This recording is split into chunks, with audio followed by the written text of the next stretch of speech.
So this is a level I typically crash on if I'm on a either not so good run or if I've reset a lot previously. If you're on a good run and you haven't reset a lot at beginning, so like the game hasn't been running for that long. Sorry, I keep pausing. I mean to talk, but then I realize I have a ton of time. If you haven't reset a lot and the game hasn't been running for too long, you generally don't have to worry about crashing here, but this is a map that I usually worry about the most. Anyways, another thing about crashing is if you scroll your weapon wheel like this, if you are likely to crash, it will either crash you right there and then, which is, you know, not always the best, but if you are about to crash or you could crash on the next level, the textures on the guns will get replaced by something else like wood or metal. If that happens on Refinery 5, then that, like at the very start of Refinery 5, I know that I'm most likely going to crash during this level. So what I do is, once I get out of the very first cutscene of this level, I spin the mouse wheel and go through my weapons really quickly, and that should cause me to crash right at the beginning. So when I load back in, I don't lose any. I lose very minimal time from that because the timer should be paused when you're not in the game, like when the game isn't loaded at all. So that is a good technique to make use of. And it's only really necessary at this part of the run. In 100%, it's a little different, but this isn't a guide for 100%. Anyways, I didn't want to talk over this next cutscene because it's hard to hear myself think sometimes. But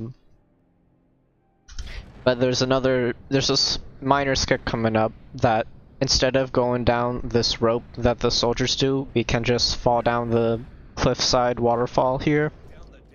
What you need to do is, when you start to fall down here, you hold backwards, and then at the last second you begin to move forwards again. By holding backwards, you kind of scale the wall, or the cliffside, waterfall, whatever the fuck it is.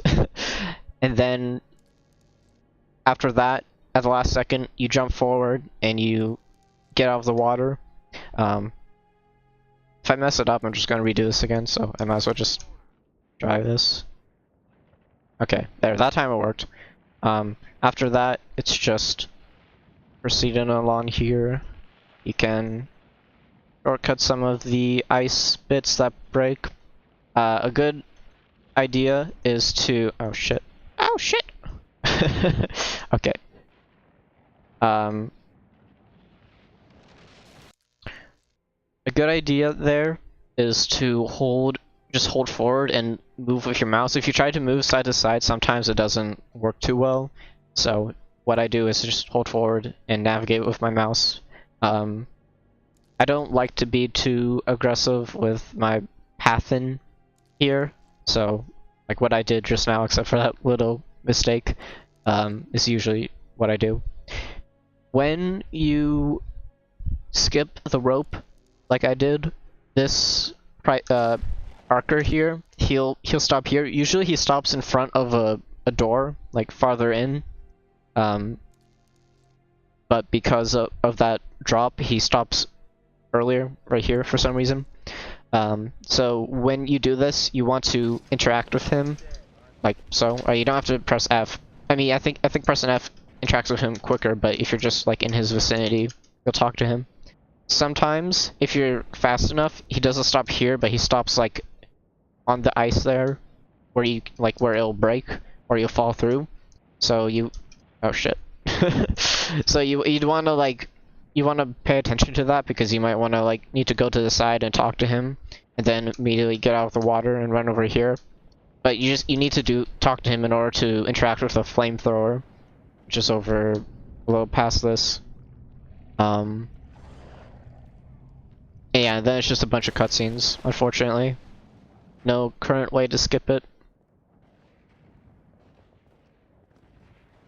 Once we had discovered the flying out of bounds bit and all that, we were really hopeful that there would be a way to skip this, as it's like the whole sequence is a few minutes long and it's really boring to sit through.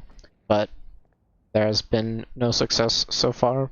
So if anyone finds a way to skip this next couple of minutes, I'd be very happy to hear. But yeah, interact with flamethrower. You can sometimes when you interact with it, you can jump over the flamethrower. I guess it saves a little bit of time, but it's literally just putting you forward a little bit farther when you should be paused. So, or not moving, not paused. Parker dies, unfortunately. And then need to trigger this deep one, run across there. So here you need to bait this guy so he doesn't stop and roar at you, but he continues to move. I usually do this by counting his feet. So like he takes 2 steps, I move back, 2 steps, I move back. That's my setup at the very least. If he does a swiping attack at you, that's fine. It might even be faster. I haven't really timed that, but like sweeping attack is fine because he's still moving forward when he does that. It's just when he pauses to roar, that's when it's bad because he loses time. I don't think I've ever gotten it where he doesn't roar at least once, but if he does it like 2 or 3 times, okay, that's good. That was the swing attack I was talking about. Yeah, and 1, 2, that's why I'm counting right now, sorry. 1, 2, 1, 2. Swing attack's good. I kind of lost track of my counting because I said that. But he didn't roar that time, so maybe it's more common than I realized. Kind of failed to interact with the flamethrower there, but that's fine. And then you have to wait through this guy to die. It takes ages, but part of the reason why I want to skip, I would be very happy to learn of a skip for this.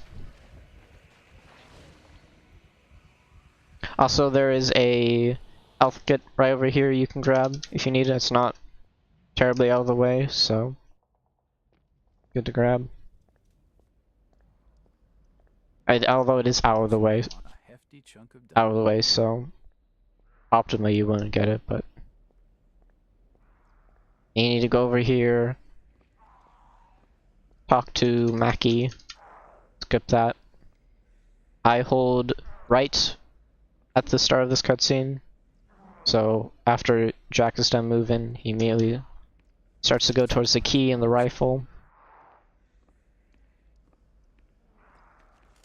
Now you have pistol, shotgun, rifle to use. Well, you only really use the rifle, or I do at least. And don't forget to pick up that chunk of dynamite by Parker's body, because otherwise you need to run back and get it, and it feels bad to forget it. Go up to that barrel, use it.